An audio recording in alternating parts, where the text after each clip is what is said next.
Fair enough.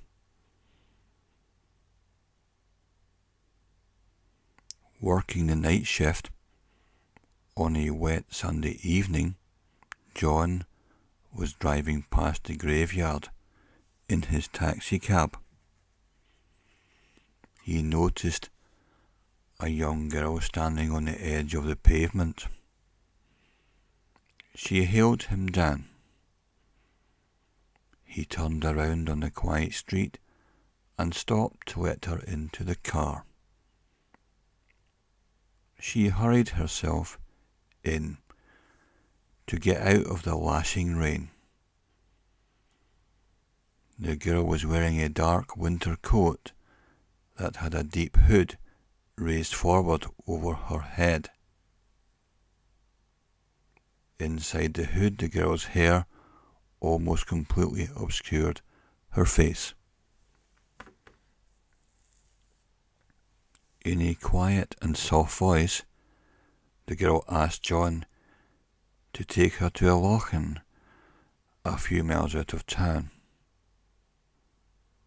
Her request surprised him, but he reasoned that perhaps she lived near the stretch of water. During the journey, the girl remained silent, even though he asked her a few polite questions. The weather was foul, and the rain drummed off the car windscreen.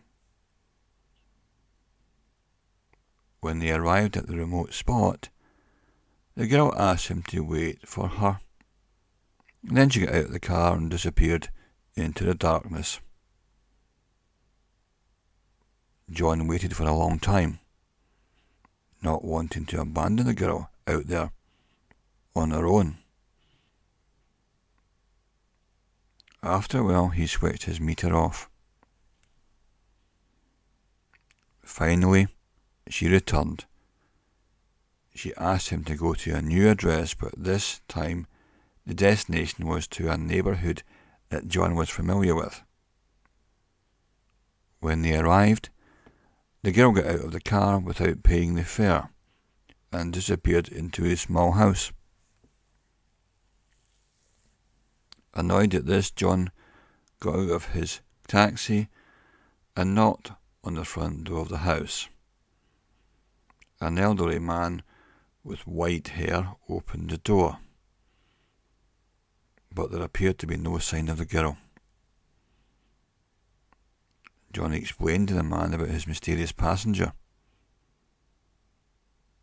The old man said that there was no children in the house, but after a hesitation, he told John that he once had a daughter, but she had drowned in the loch-in in a car accident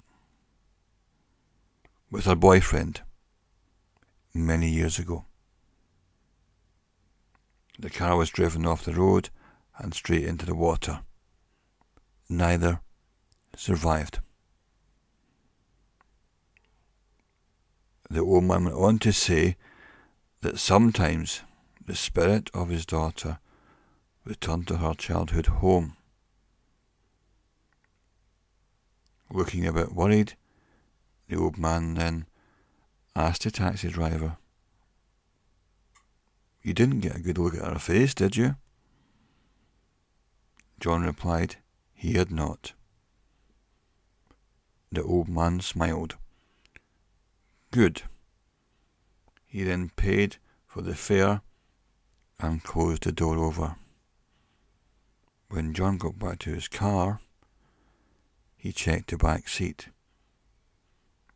and the place where the girl had been sitting, there was a puddle of dark water.